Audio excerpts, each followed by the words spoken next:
In a time of genius and a time of blood, a bastard child grows into a man. Servant of kings, survivor in a land of assassins, he builds an extraordinary legend in a place where life is cheap. Skilled in the mechanisms of war and the workings of power, he creates the timeless masterpiece, the brilliant invention, and survives another day. Veiled in secrecy, marked by genius, and driven by his own code of survival and success. A man for all seasons, and a mystery for the ages.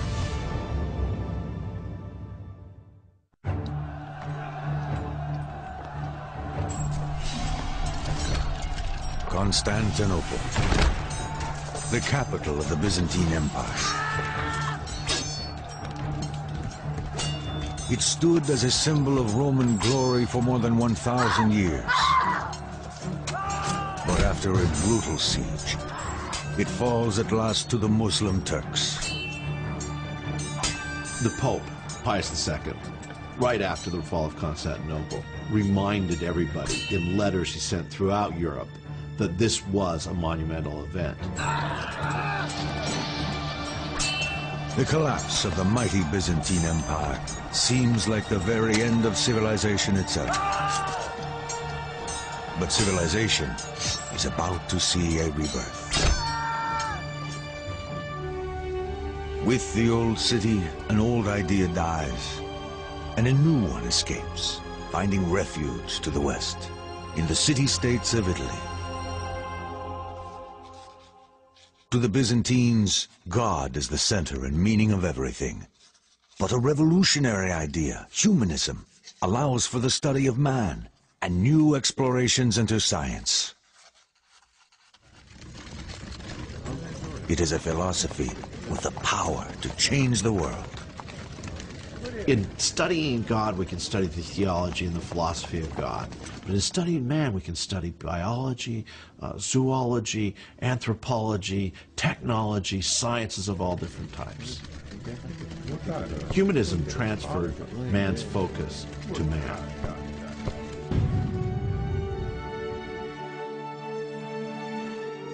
In the city-states of Italy, humanism ignites a new age.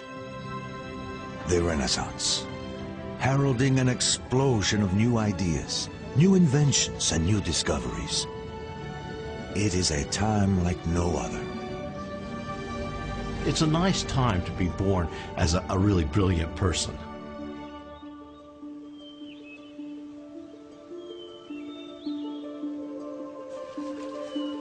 In a small rural town in Tuscany, a young boy discovers the world.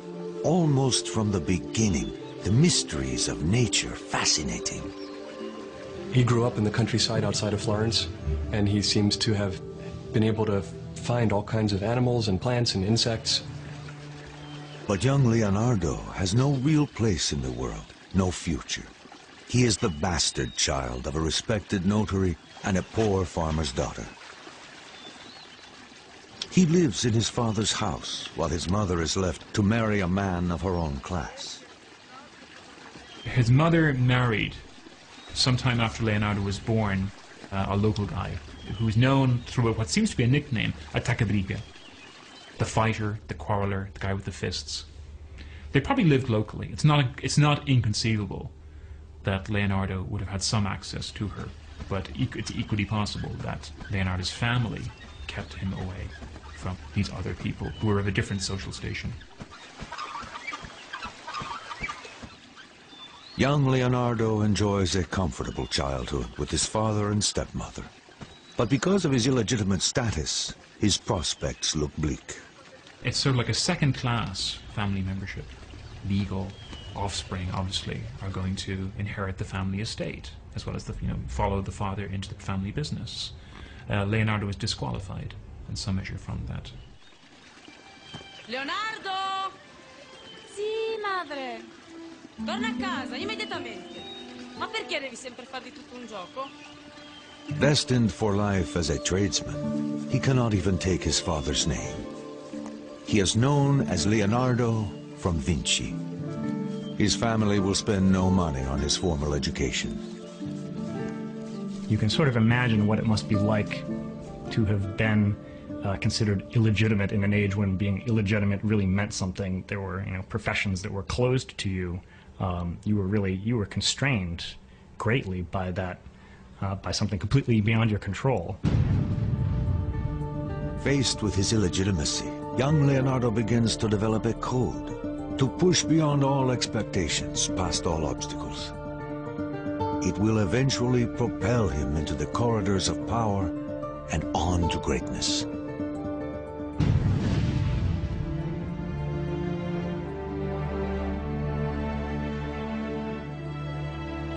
In his teens, Leonardo moves with his father to Florence, a city driven by perilous politics. In this thriving place of commerce and beauty, one family stands at the center. A family whose importance to Leonardo will grow as he matures. The Medici. The Medicis are in charge of Florence because they were the bankers early on, and they gained control of Florence. And even though it was a republic and somebody should be voting for them, they controlled all the votes. The Medici, rich and very powerful, are the most important patrons of the arts in Florence. Yet in spite of their power, the Medici bankers can never rest easy. Assassination is common, as rival banking families compete for the city's wealth. If you look at some of these paintings just of the Renaissance leaders, they're wearing what looks like studs on their clothing. No, they're wearing cloth-covered armor. L'interesse è difficoltoso, come avevamo discusso. E allora onoratelo col vostro sigillo. They're scared to death that they're going to get knifed in the streets. The Medicis keep a poisoner on staff at all times. I mean, what's going on? In a society governed by fear, suspicion breeds a brutal form of justice. Any accusation, personal or political, can be lodged anonymously through the tamburo. This dangerous box throws a dark shadow on Leonardo's future. Once a citizen lodges a charge, the authorities investigate. Even the innocent are shamed, and the guilty severely punished.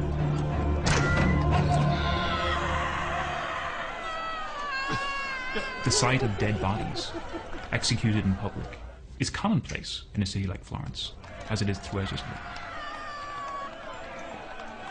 Leonardo lives in a time and place where life is cheap, particularly for the lower classes. He knows he must break free of his bastard status and earn a respectable position in society. And that means membership in the guilds. Florence is a city that is officially governed by the guilds. It's been that way since the end of the 13th century. The government of Florence is drawn from the most powerful guilds. The guilds are professional trade unions, but most are closed to a bastard like Leonardo. It seems quite clear that he didn't have any kind of formal schooling, which would have been the norm if he had been a legitimate child of his father rather than the illegitimate son that he was. For Leonardo, it is difficult to gain entry to even a lower non-professional guild. His one hope rests in his talent and the help of his father's well-placed friend. Tu devi essere Leonardo. Ti stavo aspettando. Tuo padre pensa che hai del talento. In 1468, when Leonardo is 16, his father sends him to Andrea de Verrocchio, a highly regarded Florentine artist.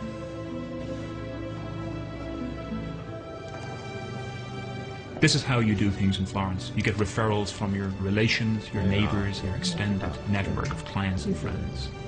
This kind of personal referral is how you, would in a certain way, break the practice of training your own son in your own line of work. Verrocchio agrees to take Leonardo as an apprentice, to give him the experience he needs to one day gain admittance to a guild. Here, Leonardo first comes to understand the connection between art and power. The Medici, the ruling family of Florence, often commissioned paintings from Verrocchio. Verrocchio was certainly the person you would think of in Florence towards the end of the 15th century. You know, if you want a painting, you go to Verrocchio. As Leonardo becomes part of the workshop, he realizes he can push beyond his social limitations. His code emerges, stronger now. If circumstances hold you back, always find another way to achieve your goals. But beyond the doors of the studio, Florence is entering a dangerous time. Even as the Medici family patriarch, Piero de' Medici lay dying, enemies plot to steal control of his family's fortune. Piero, ti senti un po' meglio? Solo la morte può recarmi conforto adesso. All the wealth and prestige of the Medici could quickly come undone as plots against their very lives are quietly prepared.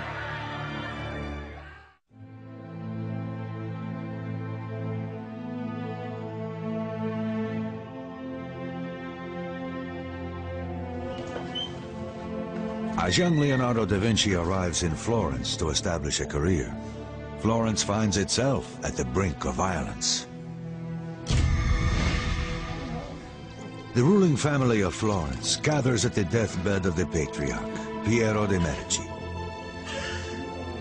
Great danger awaits his son Lorenzo, only 20, as the rival banking family, the Pazis, plot against him. Questa è la mia ultima volontà per te, Lorenzo. Devi guidare questa casata e guidare Firenze. Nessun altro può farlo. Devi stare attento, molto attento. The Pazzi-Medici problems were problems of business. We don't think the business might end up in murder. Maybe not the business outside of the underworld or the Sopranos or something along those lines, but this is what was happening. If you were a leader, your life was in danger. The Pazzi family hungers for the Medici's power and wealth. They will do anything to seize it for themselves.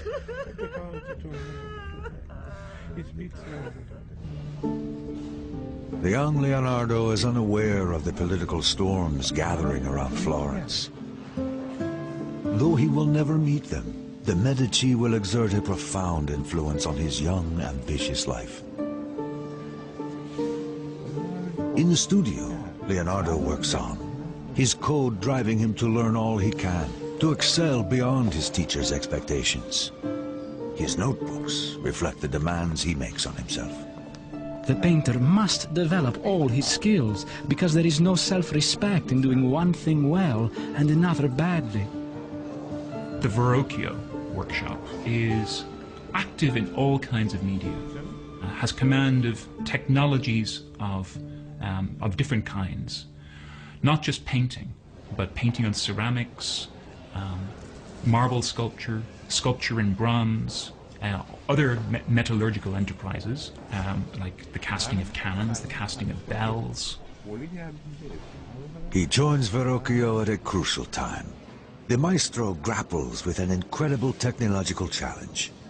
One of the things Leonardo would have seen in Verrocchio's workshop is the design and then the completion of a globe placed on top of one of the most important buildings in Florence. Saranno 2 tonnellate di rame dorato e deve essere bilanciato alla perfezione. Ma come, maestro?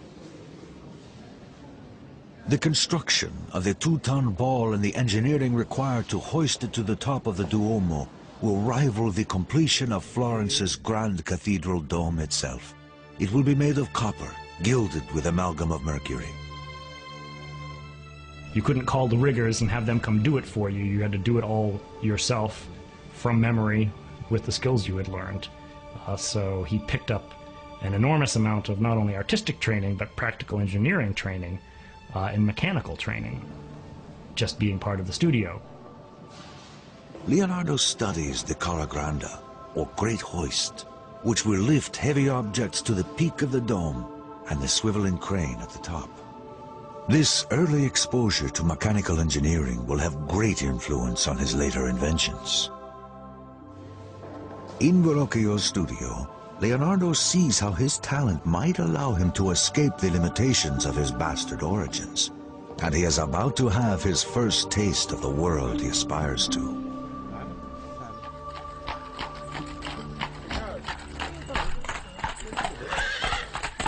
Verrocchio and his students are invited to bring their best work to the Medici Palace to prepare for a visit from the influential Duke of Milan.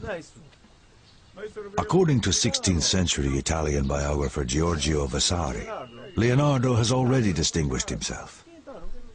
The greatest of all Verrocchio's pupils was Leonardo da Vinci, who, beside beauty and grace, had a power of intellect that whatever he turned his mind to, made himself master of. Leonardo, portalo a me!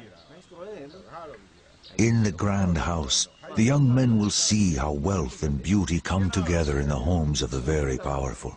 An inspiring lesson for all of them. But the arrival of the Duke of Milan provides an even greater inspiration for Leonardo. As the Duke, the patriarch of the Sforza family, parades into Florence, Leonardo watches from the cheering crowds. Like Leonardo, the Duke is an outsider with no pedigree, and yet he is at the pinnacle of power. The Sforzas in Milan, they are actually the descendants of condottieri, of mercenaries, who at a certain moment in time moved from being hired soldiers into actually marrying into the political lineages and then actually coming into control of Milan. Leonardo cannot help but be inspired. In the Duke, he sees a man who has overcome his common origins, achieving influence and success. To do the same, Leonardo knows he must use every advantage he has. He was supposed to be extraordinarily handsome, very concerned about his looks, always dressed very well, supposed to be enormously strong. They said he could bend horseshoes with his bare hands. People just immediately liked him when they met him because he had this kind of undefinable quality to him that made people be attracted to him. And that's also a quality that is described in Leonardo's art. Though it is too early for Leonardo to know it, his fate and his future will hinge on the Sforza family as he uses his charisma and his talent to build a better life.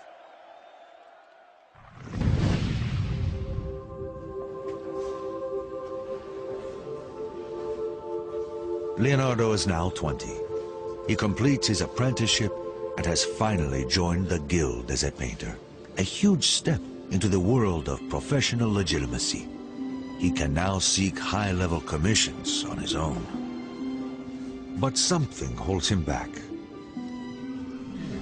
Da Vinci stays in Verrocchio's studio. Perhaps it is loyalty. Perhaps he is still unsure of his abilities. But he stays. The advantage there is he doesn't have to go out and set up by himself. There's every indication that Leonardo is temperamentally unsuited to opening his own shop. Usa un tocco leggerissimo qui, Leonardo. Leggerissimo. We can see a large number of commissions for paintings being, at least in part, turned over to the young Leonardo, so that he's a serviceable, adaptable, younger partner in the firm. And as he works, Leonardo's reputation grows, even reaching the attention of the Medici family. In the case of the Medicis and Leonardo, it appears, though, that they recognize very early on that this guy had great talent, and he was going to exceed his mentor and exceed his fellow students, and so they took a particular interest in him. Here in the workshop as Verrocchio's protege, Leonardo's first great work emerges. It is considered the oldest surviving Leonardo painting. The angel on the left, far in the corner of Verrocchio's The Baptism of Christ, is only a fragment, a tantalizing glimpse of the genius to come. It is only the mediocre pupil who does not surpass his master, Leonardo writes. And legend has it that Verrocchio, after seeing Leonardo's angel, never painted again. These are all qualities that you can look at that painting today and you can see that's the hand of somebody else, some exceptional painter who really is not present in the rest of this painting. Leonardo had an incredible ability to see motion and to capture motion in his paintings. For example, the ringlets of hair, which have a kind of bounce or spring. He was able to suggest that with paint in a way that no one else really could. Talented, connected, attractive, Leonardo knows what he wants and is on his way to securing it. But the jealousies and envy of others, anonymous voices and accusations will put at risk all that he has built and threaten to send him back to oblivion.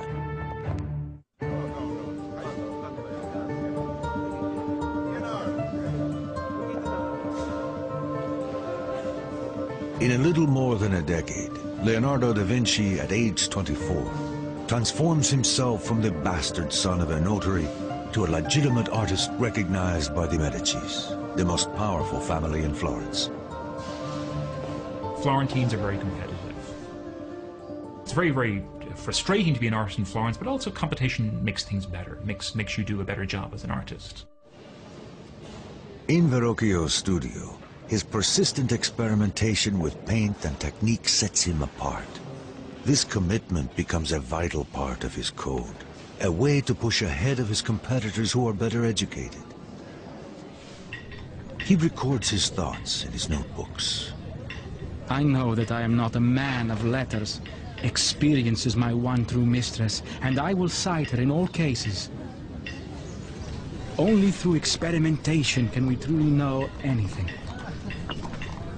Leonardo sets up this opposition between authority, which is transmitted through books, and people like himself, these maverick figures who operate outside normal professional boundaries, who investigate, who take things apart, see what they're made of, to see how they work. A man of unusual sensitivity, Leonardo cherishes nature and will not eat meat, refusing to be a tomb for other creatures. To him, nature is the ultimate machine, and he holds its mysteries in respect and awe. He spends his life trying to discover how it works. The movement of clouds and water, the mystery of birds in flight. Science, nature, mechanics, Leonardo pictures them as one entity, to be captured through his creative life.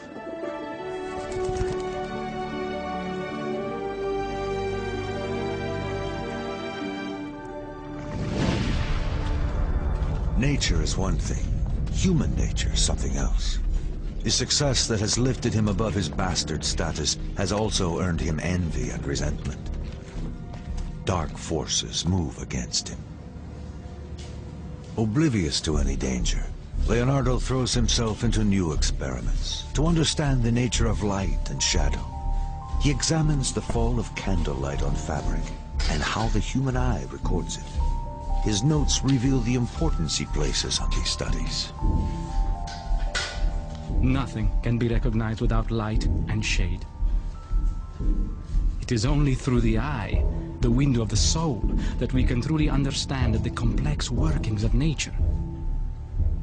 He would have these casts made of draped fabric and move the lights around, set the candles in one position, look at the shadows, sketch it out, move nothing else but the light to somewhere else and then sketch the exact same piece of fabric again that hasn't moved. The only thing that has changed is the interplay of light and shadow on it.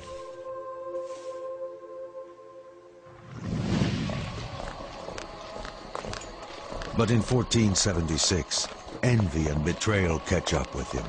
Born in the hands of the Night Watch, the dreaded secret police of Florence.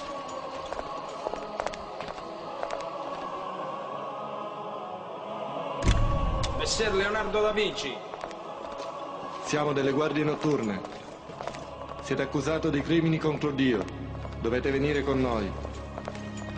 At 24 years old, Leonardo is anonymously accused of sodomy with a 17-year-old male prostitute. For repeat offenders, there could be prison terms and execution.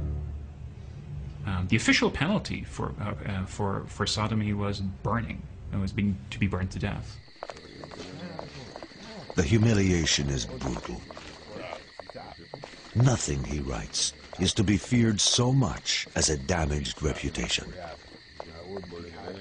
The fact is, it does affect him. He was a proud individual. He's a proud young man. He knows he's going someplace. And a charge like this could really have set back his career. But at the trial, no evidence is brought against him. No witness is presented. The charges are dropped. The cruel act of an anonymous enemy. But dark days are just beginning in Florence. Political storm clouds gather as deadly forces move against the Medici. Florence is nearly surrounded by the territories of the Pope, which extend south to the city-state of Naples and north to Ferrara.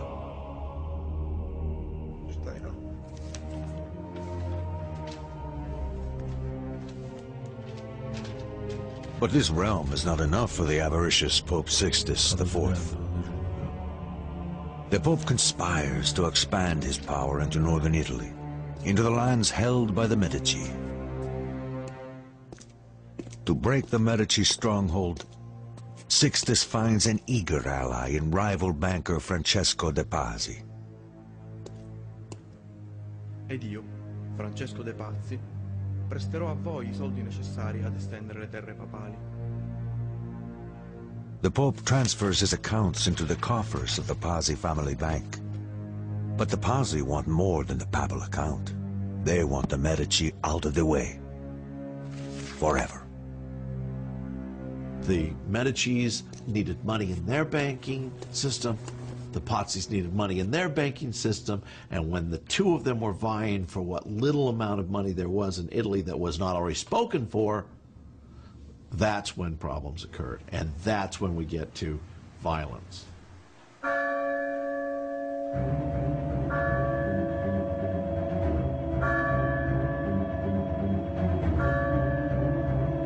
It is Easter.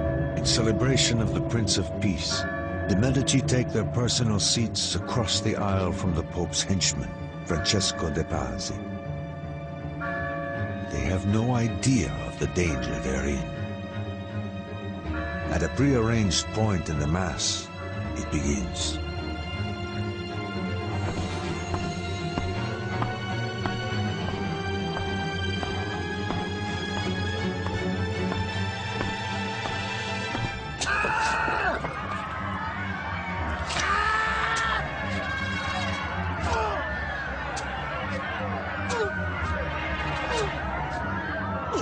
Young Giuliano de' Medici gets stabbed savagely 19 times and bleeds to death on the cathedral floor.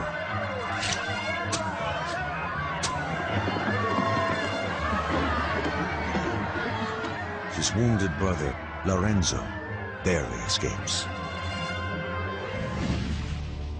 With the Pope behind them, the Pazzi family believe they will get away with their plot. They are dead wrong. The Medici's supporters quickly rally, and the Pazzi uprising is put down with extraordinary violence. Lorenzo's counter-strike is swift and merciless. We get a sense of the Medici's power in the outcome of the murder, the immediate retribution. There was no rights for the criminals. they were dispensed with, and they were dispensed with in a very public manner. That very day, Francesco de' Pazzi is hanged alongside a co-conspirator, the Archbishop of Pisa. They drag his body around, they chop it to pieces, humiliate it in all kinds of ways. This is familiar in ways that we find hard to imagine. But the Medici have not finished. One assassin is still at large.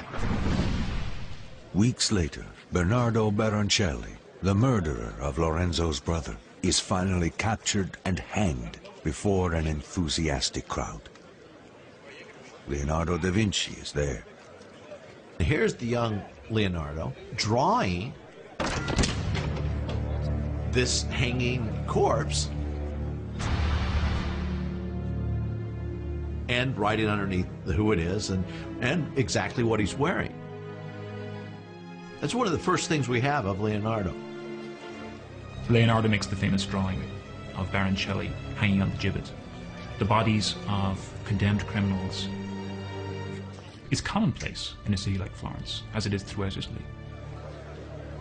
Violence and murder taint the very air of Renaissance Italy, and it will continually color Leonardo's work.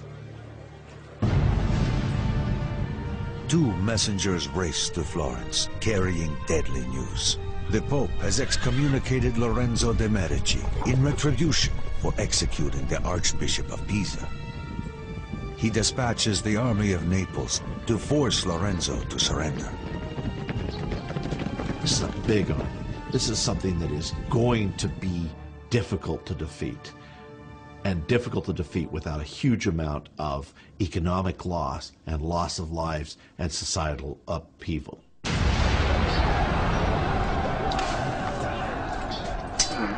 The Republic of Florence faces annihilation. Here in all its terrible glory is the greatest of the Renaissance arts, the art of war. Without a miracle, the city that has given Leonardo da Vinci his only real future will be destroyed without a trace.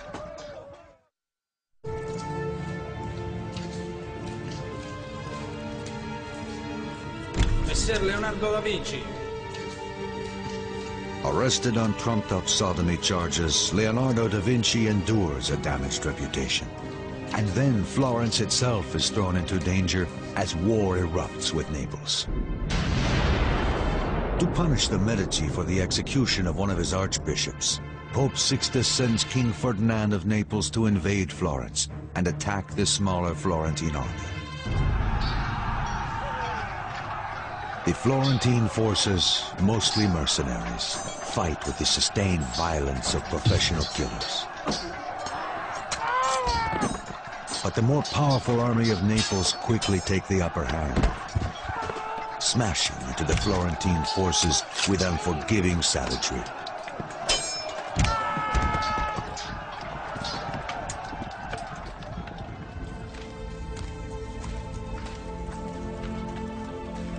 In the terrible aftermath, it is clear to Lorenzo that the city's plight is desperate.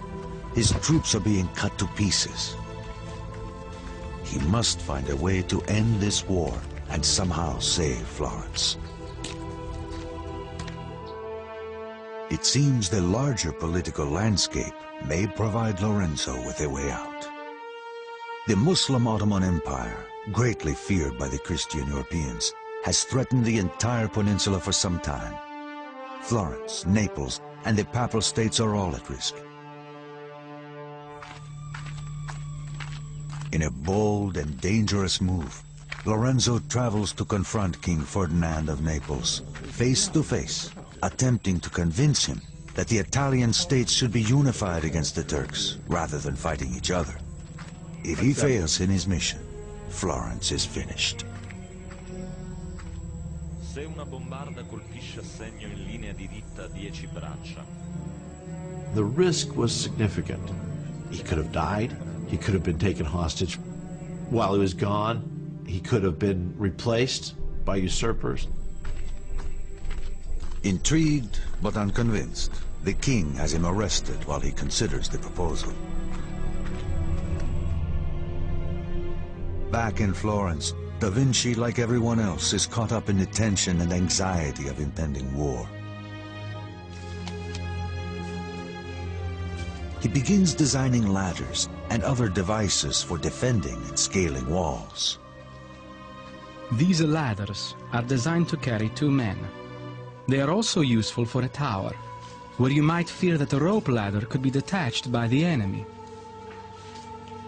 It's all engineering, engineering, engineering, because that's sort of the reality of Italy at the time that Leonardo's alive. You have all these different warring city-states, and warfare is a constant fact of life.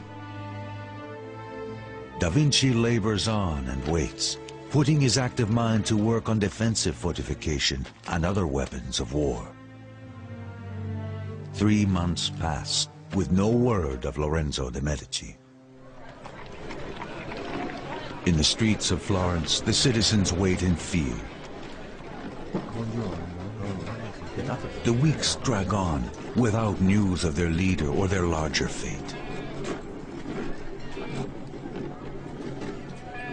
The people go about their business as hope dwindles.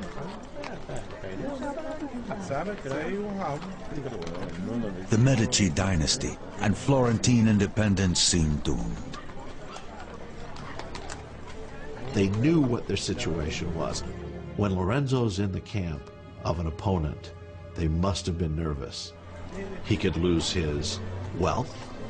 He could lose the city. The Florentines could lose the city. And then, a commotion rolls through the streets.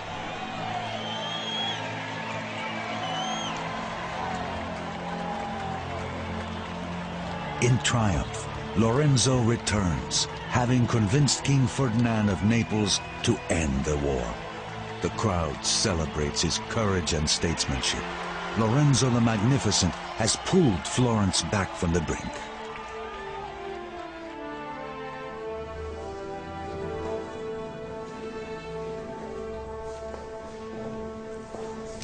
As peace at last comes to Florence, Leonardo receives a commission to paint the Adoration of the Magi, an altarpiece for the monastery at San Donato a Scopito. It is his first important work. We have the Adoration of the Magi treated like nobody has really conceived this event before. Among the turmoil of figures that are surrounding the kind of serene Virgin and Child, this frenzy of devotional attention, there are rearing horses. It's a turmoil of men and horses. He forms the composition almost in a square, with a triangle made up of the Virgin and kneeling kings. But here, Leonardo is using the body of the horse to invest his composition with dynamic motion and energy, the sense of frenzy, the sense that this is almost like an apocalyptic event in the incarnation. Tantalizingly, some scholars think the standing figure of the young man on the bottom right may be a self-portrait of the young Leonardo. The work is considered an overture, a first statement of Leonardo's great work to come. But it doesn't go well. After devoting extraordinary time to the underpainting, he leaves it unfinished. His notebooks suggest his reason. To conceive an idea is noble. To execute the work is servile. Somebody who's intensely curious, restless, doesn't like to stay at one thing. The point at which something is ready to be finished is the point at which it's no longer interesting. He was much more interested in the natural world, in the mechanical world, and only painted occasional paintings when he seems to have had a cash flow problem.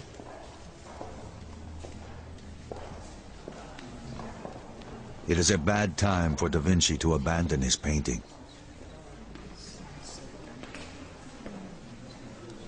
Lorenzo de' Medici is considering artists for a plum assignment, a trip to Rome to help decorate the Pope's Sistine Chapel.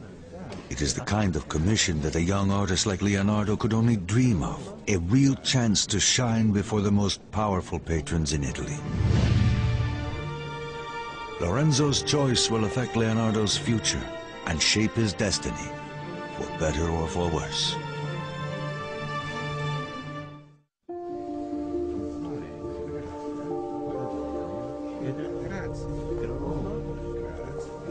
Even as word of Leonardo da Vinci's talent spreads, he appears to lose interest in his career.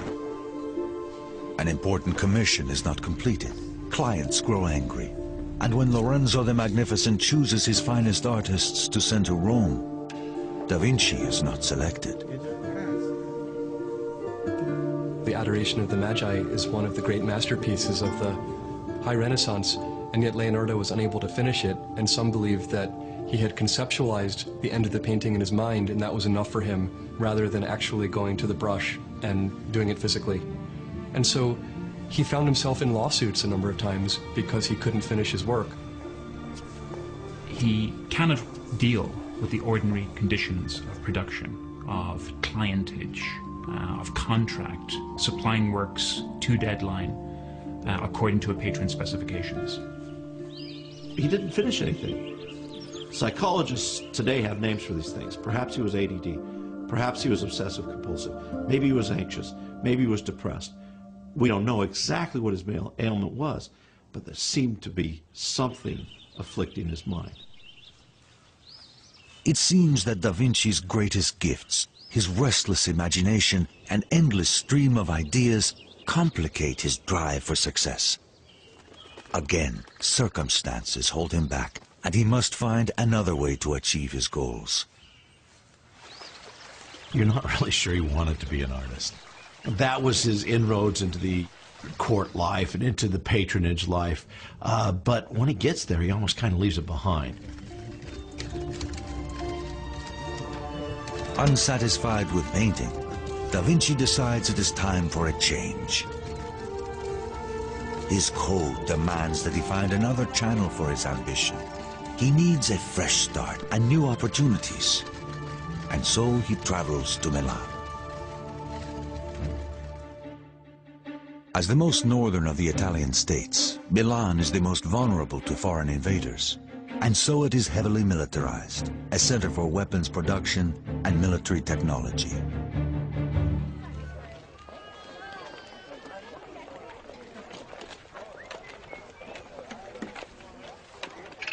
As he moves to the armorer's stalls in the streets of Milan, Da Vinci finds a vibrant city, always on the brink of battle, always ready to defend itself, not just from rival city-states, but from the superpower of France as well.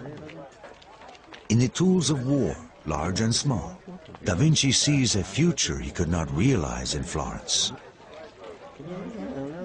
Italy is a theater of war, as local powers call in the bigger powers of Europe with disastrous results. In the royal palace of Milan, a letter arrives. Carefully worded and boastful in tone, it presents to the acting Duke Ludovico Sforza the credentials of Leonardo da Vinci, not as an artist, but as a genius of military engineering. I have plans for extremely light and strong bridges, adapted to be most easily carried. I have plans for making mortars, easy to transport, and able to fling small stones, almost resembling a storm, and creating smoke terrifying to the enemy. Where a bombardment of cannon might fail, I can make catapults and other machines of marvelous accuracy and not in common use. Da Vinci's designs are visionary. His covered assault car is an improvement of an earlier well-known idea, but it will take 400 years before the concept is realized as the modern tank in World War I. Da Vinci describes the machine in his notes. I will make covered chariots, which will be impervious to any body of men-at-arms who try to shatter it when attacking the enemy with artillery. The real innovation is its mobility, hand-cranked by men or horse-powered. The cranks attached to horizontal wheels, geared to the 4 driving wheels. Close examination shows that Da Vinci's design, as drawn, would have the drive wheels turning in opposite directions, an error, or a means to confuse an enemy that might steal his designs? We have a repertoire of drawings made by Leonardo showing savage-looking instruments of warfare, chariots with scythes that, slash through the flesh of an enemy army. It is an improvement on the old Roman-style chariot by adding an upright lantern gear with 4 huge scythe blades mounted above, like a curved blade helicopter. Da Vinci's design for a cannon shows hundreds of swarming bodies, dwarfed by the colossal bronze gun, and reveals one of Leonardo's obsessions. He loved scale. He loved to speculate and dream about things on a scale just vastly beyond that of the period. So he has these gigantic speculative designs for incredible killing machines. Da Vinci's fantastical weapon designs are typical of his continual pushing beyond the ordinary, always dreaming in the extreme. In his life, it will be a pattern, a part of his code. Never be limited by what has been done before, or what others might think. He certainly sells himself as somebody who has secrets, somebody who knows the technology of military engineering, making guns, making weapons. Da Vinci hopes that Ludovico Sforza, the acting Duke of Milan, will commission him to build these war machines. Ludovico Sforza is the brother of the assassinated Duke of Milan. He's acting as the regent, basically the effective ruler of Milan. And he's basically controlling the defense policy, the foreign policy of the Milanese state. Ludovico will hold power only until his timid nephew, Jan Galeazzo, comes of age, if he ever does. Touché, adesso vai pure, ho degli affari da sbrigare. I think everybody expects that the one thing that Ludovico really wants is the Dukedom of Milan. He's prepared to go to extraordinary lengths to get it. But the armies of kings and the cruel uncertainty of politics will overturn Ludovico's dreams of glory and everything that Da Vinci has hoped for.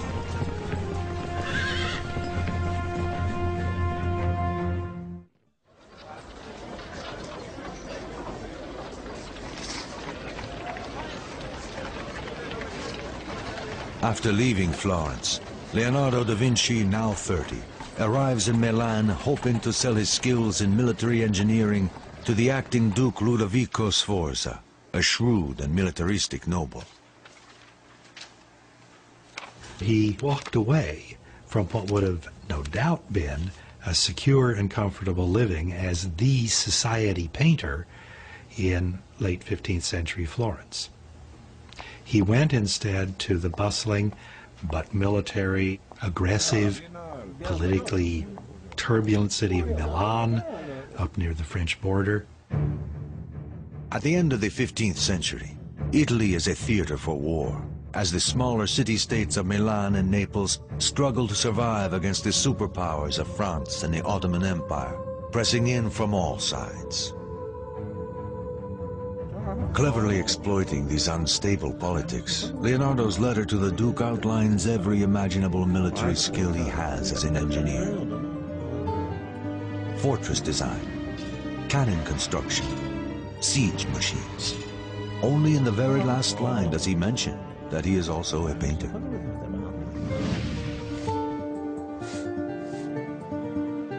Unfortunately, Da Vinci must set aside his excitement about military designs. The Duke needs a portrait of his mistress. Despite Leonardo's disappointment, the painting becomes one of his most famous and important. The Lady with an Ermine. It is revolutionary. The first time a portrait shows the sitter's thoughts or feelings through posture and gestures. This relates to a series of interests being pursued by Leonardo about the motions of the mind. You know, as the mind moves, so the body expresses the motions of the mind. Or as Leonardo would say, that's where the movements of the soul make themselves most manifest. Her head turns to the right, as if distracted by something to the side.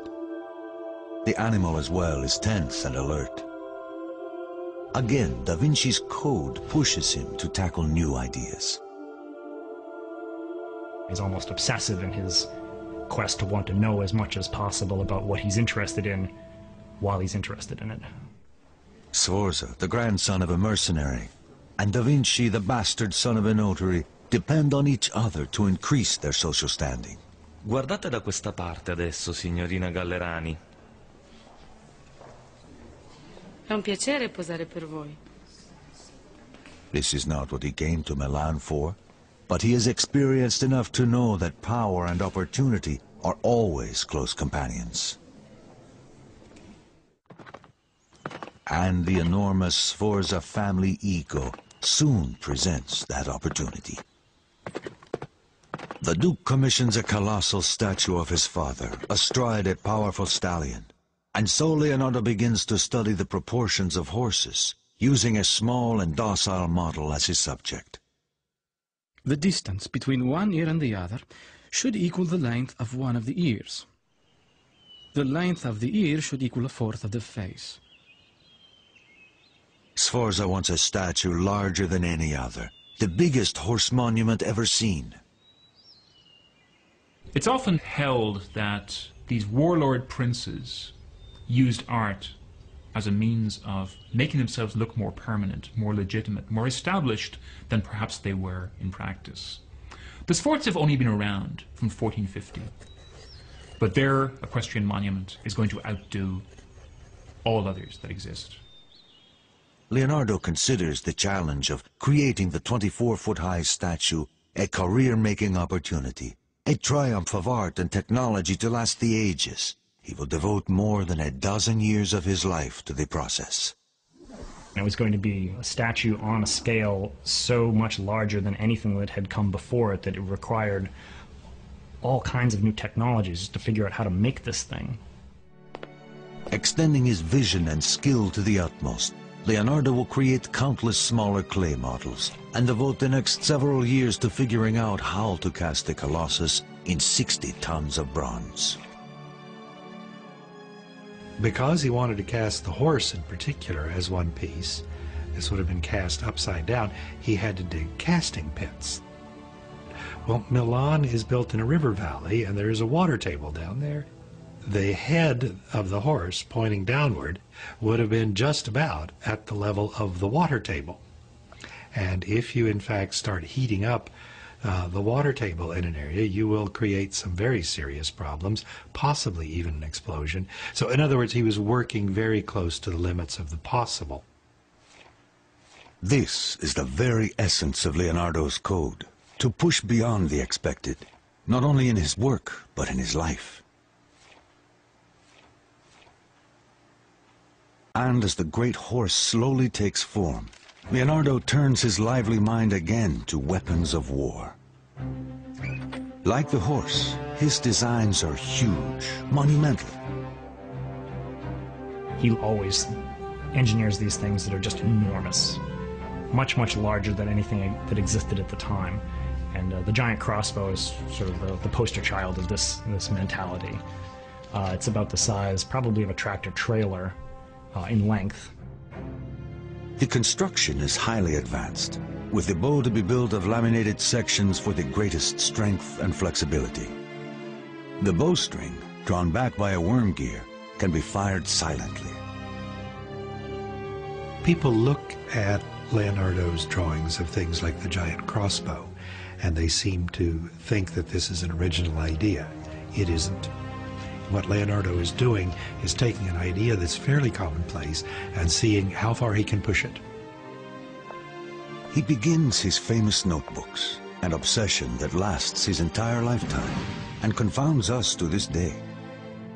It's estimated he will fill over 15,000 pages before he dies. What did he write in his notebooks? Everything. Laundry lists. Don't forget to get the money that so-and-so owes you. I need this at the store. Moving lists. Sketches of people that he saw on the street who had interesting faces. Notes to himself of anything he wanted to remember. Leonardo often composes these notes from right to left, even forming the letters and words backwards, as if in a mirror. People would speculate, and still speculate, that he was trying to write in code. He didn't want people copying his ideas. Maybe he was saying things that he didn't want people to be able to read. But the most likely reason is simply that he learned to write as a left-handed child, and so composing left to right, even writing backwards, came naturally to him. By this time, Da Vinci has taken an assistant. His name is Giacomo, a young boy from the lower classes, destined to limited prospects. He helps Leonardo build the many mechanical contraptions and novelties for Ludovico Sforza's elaborate parties. Giacomo, perché devi sempre giocare con tutto? E dammi quel pianeta. Da Vinci comes to call him Salai, meaning little devil. The mischievous boy will stay with Leonardo for the rest of the artist's life.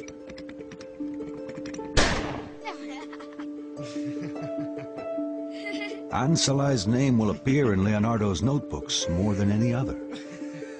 Salai will be with him on one of the most important days in Da Vinci's life.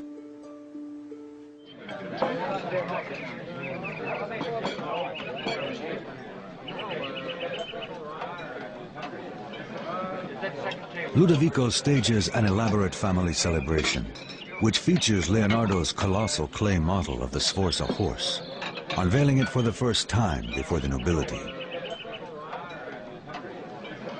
The Sforza horse was supposed to be the largest cast statue in the world that was going to, sort of trumpet the glories of the House of Sforza and also probably secure Leonardo a lifetime position in the court there. The party, like Da Vinci's horse, is a celebration of Ludovico's power.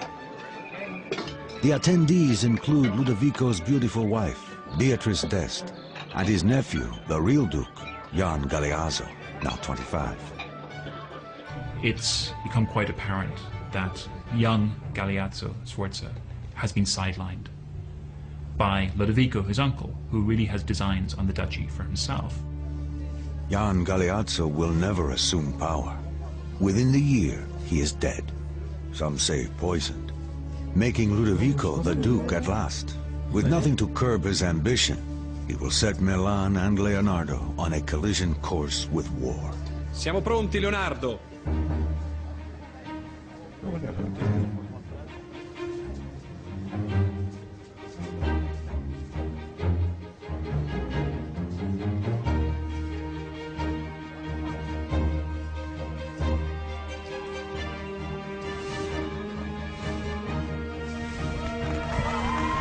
Via il telo! In the end, it is all about status, influence, the magnificent Da Vinci horse, and Ludovico's dangerous ambition.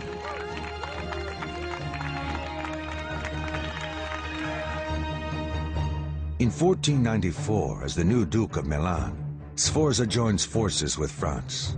Together, the powerful allies invade the Italian city-state of Naples. The risky move puts Milan and Leonardo's plans for the great horse in jeopardy. It came down to the necessities of the day, being that there was very little metal, and the Duke of Milan had the choice of casting cannon or giving this metal to Leonardo to make a statue. He chose to, do the expedient thing and actually look to his own defense. With war on the horizon, the 60 tons of bronze set aside for Da Vinci's great horse is melted in the furnaces of Milan and poured into cannon molds. Leonardo remains stoic. As His Excellency's mind is occupied elsewhere, the arts are put to silence.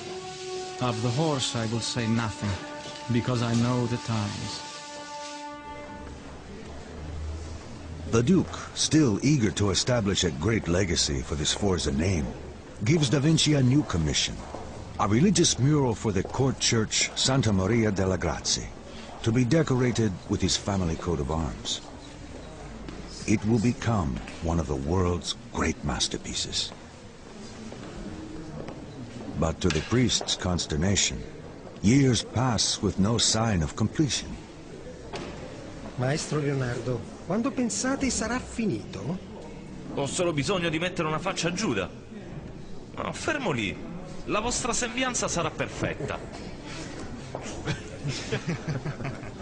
Leonardo spends more than 3 difficult years on the mural, a complex and beautiful rendering of Christ's final meal with the apostles. It is called the Last Supper. Revolutionary for its time, Leonardo's painting captures the dramatic moment when Jesus tells his apostles, "One of you will betray me." In his writings, Leonardo describes how the gestures and faces of the apostles convey such intense distress. One twists the fingers of his hands together and turns grim-faced to his master.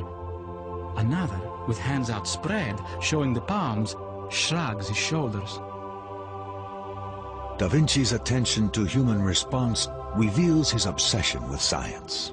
He mastered anatomy, he was a master of geometry, he mastered perspective, and by utilizing all these sciences, Leonardo could create an art that was scientific in a way. Painting was a source of knowledge, just as geometry was a source of knowledge. But in the Last Supper, Leonardo pushes his scientific approach too far as he experiments with his paints, incorporating oil, which proves incompatible with the plastic base. So he decides he's going to try a new technique at drawing the fresco, and it doesn't work. In fact, it destroys much of what he has labored to do. Within decades, dampness in the wall begins to disintegrate the oil-based paint. But Leonardo will not be there to see it happen. France, Milan's former ally in their war against Naples, now has a new king with a new goal, the submission of Milan. Leonardo is about to lose his patron, his security, and everything he has struggled for.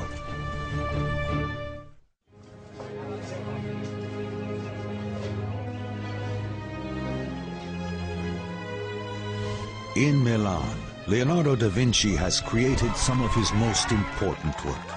He spends 17 years in the court of the Duke Ludovico Sforza, realizing his own dreams of success. As Leonardo nears the age of 50, the political winds change. Sforza's former ally, France, abruptly invades Milan. Da Vinci at once loses his patron and his security. His notes reflect his reversal of fortune. The Duke has lost his state, his property, and his freedom. None of our great enterprises will come to pass. The occupying French army, bent on annihilating any sign of the Sforzas, used Da Vinci's epic sculpture for target practice.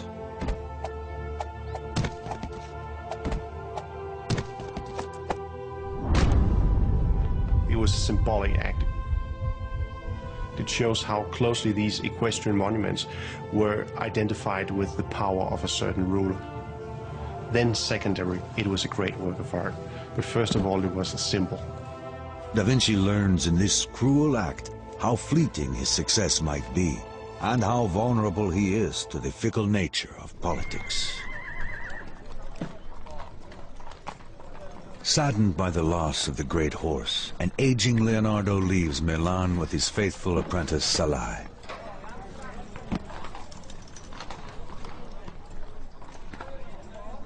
All his work must be left behind, the shattered horse, the Last Supper, all abandoned. With the fall of the House of Sforza in Milan, Leonardo was out of a job, and there began a period of his life where he wandered about. His notebooks reflect his state of mind. Patience protects against misfortune as warm clothes protect against the cold. The warmer you dress, the more powerless the storm. In the same way, increasing your patience in the face of great wrongs renders them powerless against your peace of mind. His travels take him to Venice, now threatened by the growing power of the Ottoman Turks. Perhaps here he will find a market for his innovative weapons and fortifications. One of the interesting things I think about Leonardo is considering how much of his career he spent not working as an artist. He's always thought about first and foremost as a painter, but if you look at the number of years he was employed by various patrons, a big chunk of it was spent largely as a military engineer and as an entertainer. He approaches the Duke of Venice with a variety of ideas, even a diving suit and snorkel system for underwater warfare. In his writings, DaVinci describes his complex design. A breastplate of armor with hood, doublet and hose, and the wineskin to hold the breath, with half a hoop of iron to keep it clear of the chest. When you deflate the wineskin, you will go to the bottom, pulled down by sacks of sand. When you inflate it, you will rise to the surface. He seems sometimes almost not to really belong to his age, in a day when they didn't even have mundane things like regular ways of keeping time. Leonardo's thinking about walking on the bottom of the ocean and flying in the air with the birds and developing self-propelled vehicles. He just has such a completely singular vision of pretty much everything around him. Da Vinci's ideas are centuries ahead of his time. His code has led him to dream the impossible. But Venice has no interest in his inventions. He is considered a foreigner, and his visionary ideas create only suspicion. Rejected, he must pursue his dreams elsewhere. He travels back to Florence, the land of his boyhood.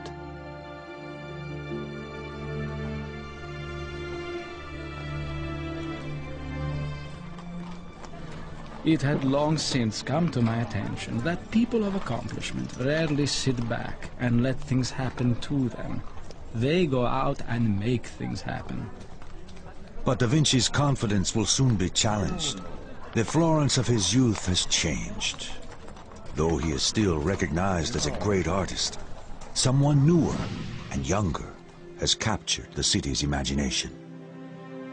His name is Michelangelo Buonarroti, a brash young artist of only 26 whose talent is astonishing.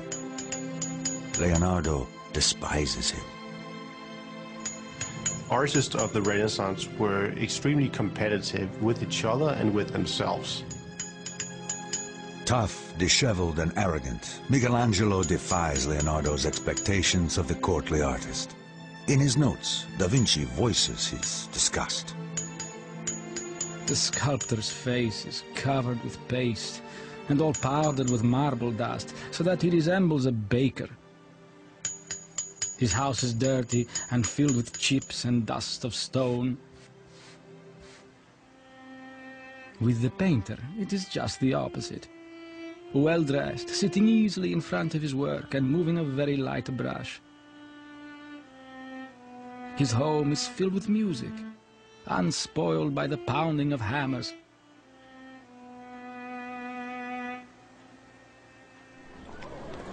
The simmering hostility between Leonardo and Michelangelo quickly becomes public. One day, as Michelangelo approaches on a busy street, Leonardo defers a question about the writer Dante to the passing sculptor. Chiedi a Michelangelo. Lui ha letto Dante. Spiegatelo da solo. E già che ci sei, spiega come hai imbrogliato la gente di Milano con il tuo impossibile cavallo. Stung by the insult, reminded of his failure, Da Vinci is bitter. He continues to mock Michelangelo's work. I think I'm quoting him accurately when he criticized painters like Michelangelo for whose anatomy, he said, made people look as if they were bags full of walnuts. Almost 25 years older than Michelangelo, Leonardo is dispirited, packing up his paints each night with less passion than the night before. His writings reflect his growing despair and increasing age. Oh, time, devourer of all things, oh, spiteful age, how you destroy and consume everything with the relentless teeth of years, little by little in a slow death. Dejected, Leonardo finds opportunity in one of the most unlikely of patrons, a man whose treachery surpasses all others, even in this violent time. His name is Cesare Borgia, and he is bent on carving a bloody path to power straight through the heart of Italy.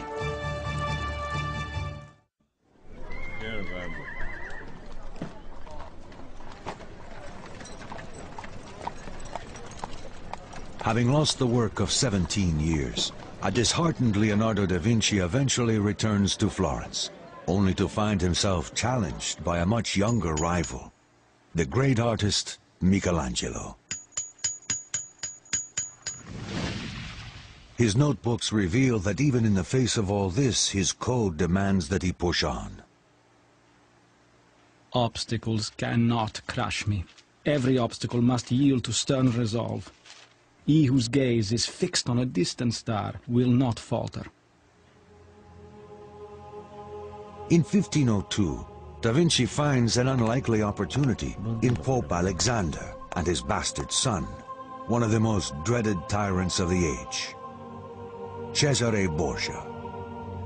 Cesare is accused at least of murdering one or two of his sister's husbands and lovers, and maybe his own brother. Cesare himself is portrayed by some as being the devil incarnate, by others as being this great leader. Borgia personifies the corruption and hunger for power that has come to define the papacy. He is ruthless in his attempt to consolidate his father's empire, hoping to one day claim it as his own. One by one, the cities of Romagna and northern Italy fall to Borgia's papal army. Hungrily, he sets his mark on an ever-widening area. But in order to succeed, he needs an edge, someone with new ideas. He turns to Leonardo da Vinci. Ecco le vostre carte. È un onore servirla. He was given the title of Chief General Engineer by Borgia, and so Leonardo probably had a chance to observe the real horrors of war firsthand.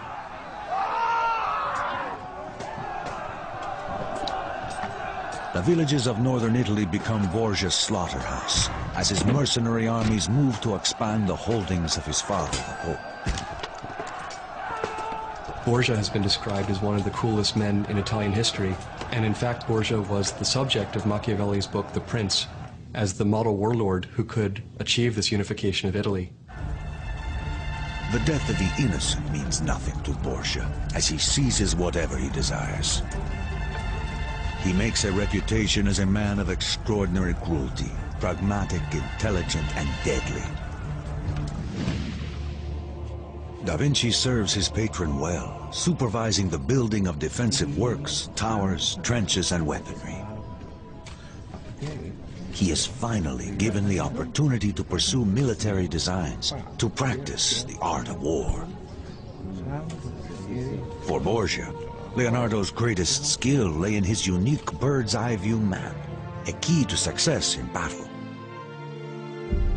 By handing these maps to Borgia, Leonardo was enabling this warlord to run his troops through the night and arrive ahead of time at the battle and have a chance to win. And so the relationship between Leonardo and warfare is very complex. Da Vinci and the ruthless Borgia work well together, each with a complex mind, each actively ambitious. In the mechanics of war and the subtleties of power, Leonardo excels. This may be one of the things that Leonardo is never given credit for. He seems to know the political winds, and he seems to blow quite nicely with them. And he fits in very well with Cesare's court. Although Borgia's savagery is well known to Da Vinci, the violence suddenly becomes more personal when Borgia orders the brutal execution of 3 captains. One, Vitellozzo Vitelli, is a friend of Da Vinci's. the artist is repelled. His writings reflect his growing doubts. Truly man is more savage than beast, for our brutality exceeds theirs. We live by the death of others. He finally decides that even animals, they kill for a reason. Human beings, it becomes part of their nature, just to kill.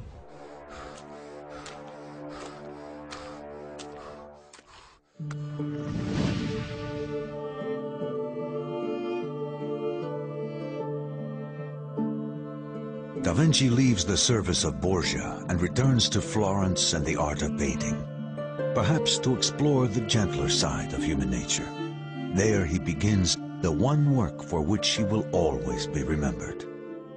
No, non ridete. Sorridete. È divertente ma non isterico. Pensate cose dolci. Pensate al vostro amante. Giusto. It is called the Mona Lisa. No one knows who she is, or if she even existed at all. As he paints, Da Vinci keeps her amused with music and entertainment. Leonardo says in his writings that faces are most beautiful at dusk. He captures this effect by using transparent films of paint, a technique which is later called sfumato, which means kind of literally smoking, kind of a smoky effect. You can see it in these almost invisible transitions from light to shade, which are so enigmatic and so incredible that anybody could paint that with brushes. It's really a great display of virtuosity. People often talk about the Mona Lisa smile as being mysterious. If it is mysterious, it's because Leonardo da Vinci has shaded the corners of her mouth and eyes, which are some of the most expressive features of the human face. Is to suggest that the Mona Lisa is a painting of a mystery, that there's something very, very secret going on with the Mona Lisa. And this is, we get the elaboration of this myth of secrecy about the Mona Lisa's smile. Or who is the Mona Lisa? You know, is she Leonardo's lover? Is she Leonardo himself? History does not reveal her true identity. Da Vinci's biographer, Vasari, identifies her as Mona Lisa Gioconda, the wife of a merchant. But Vasari never saw the painting, and Da Vinci himself never left any clue. Carried it around with him for years, and he kept working on it. Never quite done. The only reason it exists in the form it exists today is because he died. The Mona Lisa remains forever a work in progress, a physical manifestation of his code, of his commitment to achieve the impossible, perfection in painting.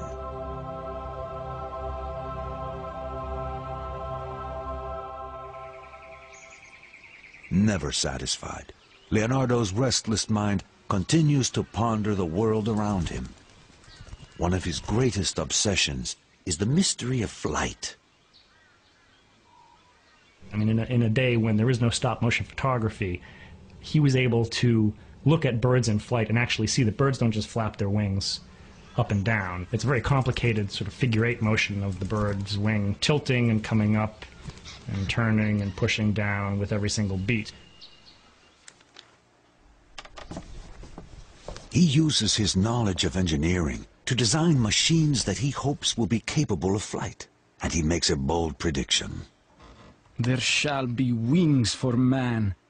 If it is not accomplished by me, then it will be someday by some other.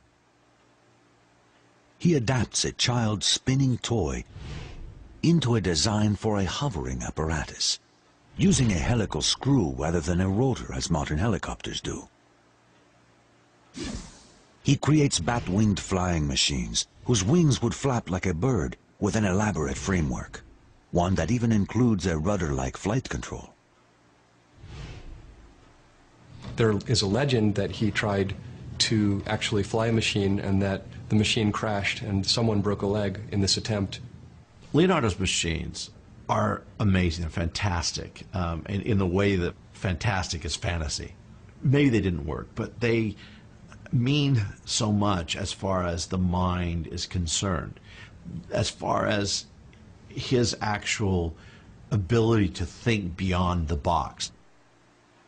But he seems to have realized that the amount of power necessary to make one of his 6-foot-long wings flap was more than a person could provide. So then he starts getting into more complicated designs that actually involve motors of some sort that will actually store up enough energy so that you can get them to flap for a while before the motor stops. Only late in life does he consider the idea of a single fixed wing, the idea that will eventually lead to successful flight hundreds of years later. For all his striving, for all his extraordinary designs, he never succeeds in solving the great challenge of manned flight. But for almost his entire life, he keeps trying. He's a brilliant man, he's a brilliant engineer as far as the theory is concerned. But maybe the practice, maybe the practical part of things, the practical part of engineering, which so often eludes these great thinkers, also eluded him.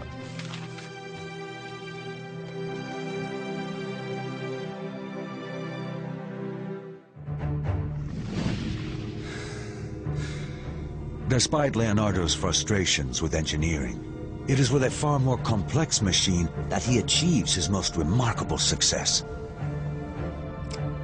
His grim obsession with the moment of death leads him to master the workings of the human body itself.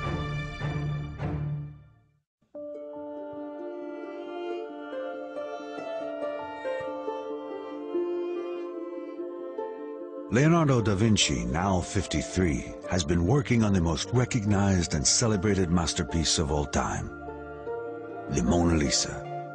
He will keep working on it and keep it with him until the day he dies. His obsession with both artistic perfection and technical precision leads da Vinci in a surprising direction.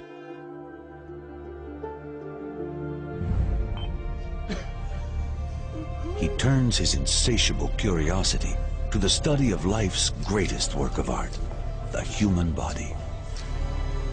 He was interested in anatomy from an early age, probably from his time in Verrocchio's workshop, where artists in Florence were encouraged either to perform dissections, autopsies at a medical school, for example, or they were encouraged, if not to perform them, then at least to observe them. Always fascinated with the human body, he studies the mysteries of death at the hospitals of Santa Maria Novella. Dicono che abbiate vissuto 100 anni. È vero? 100 anni? Non è così difficile. Non sento dolori. Solo stanco. Tanto stanco. E terribilmente debole. He's interested in the way that the pieces of the human body, which is, after all, a very intricate mechanism, the way the pieces of this mechanism fit together. Within hours of the old man's death, da Vinci descends into the cavernous morgue to dismantle nature's ultimate machine. We might be surprised that Leonardo's dissection of human corpses wasn't frowned on by the church of his time. That seems, though, to be more of a modern concept and modern prescription. Here he will make an astonishing discovery, centuries ahead of its time. I conducted an autopsy in order to determine the cause of such a peaceful death, and found that it was caused by the failure of blood flowing into the artery that feeds the heart and other lower members, which I found withered and shrunk. In 1507, Leonardo makes history's first description of arteriosclerosis by comparing the circulatory system of the elderly man with that of a child's. And we have to try to imagine 500 years ago what it would have been like to work on an autopsy without the benefit of good lighting or good preservation of the material. The smell must have been awful. Under challenging conditions, Leonardo invents an entirely new way of seeing. Later, his cross-sections and exploded diagrams will profoundly influence the modern method of visualizing anatomy and machinery. His code, like the man himself, becomes mature. experimentation continues to be the primary engine in his effort to achieve what no one else could. I am inspired by the urgency of doing. Knowing is not enough. We must act on it. Being willing is not enough. We must do.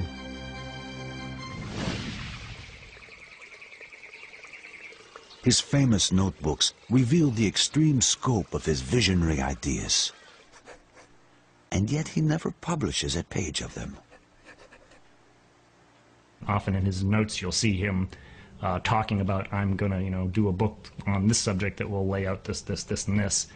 There was always, a little bit more you could do. There was one more observation you could make, and, time caught up with him. As Leonardo ages, his legacy becomes a casual bundle of documents, a lifetime of genius written onto thousands of bits of fragile paper, including the only image we have of the man himself. There is one image of an old man that's commonly attributed as being a self-portrait, but we don't know. It's completely untitled. It's just a sketch among, millions of other sketches that he did. And what I think is interesting is the extent to which that Leonardo is completely lost to us. Toward the end of his life in 1517, King Francis I of France, a great admirer and collector of his work, invites Da Vinci and his two assistants, Salai and Francesco Melzi, to live on his royal chateau in Clos. Leonardo got his last job, which is essentially being court genius to the King of France. He didn't really have much in the way of responsibilities. The King of France just wanted him as an ornament. The king names Leonardo da Vinci favorite painter, engineer, and architect. Si sta facendo tardi, maestro. Possiamo continuarlo nel mattino. Francesco ed io lo aiuteremo a mettersi a letto. But at 65, Leonardo's triumphs are behind him. A stroke has paralyzed his right arm, and his left hand can no longer paint fine details. He doesn't seem to have had any obligations. Leonardo doesn't seem to have done much in those last few years, except for enjoy life. And he did enjoy life. It was the high part of a very well-deserved retirement, I suppose. Salai, the boy taken on so many years ago, has stayed with Da Vinci, and Melzi has become his student and most trusted companion.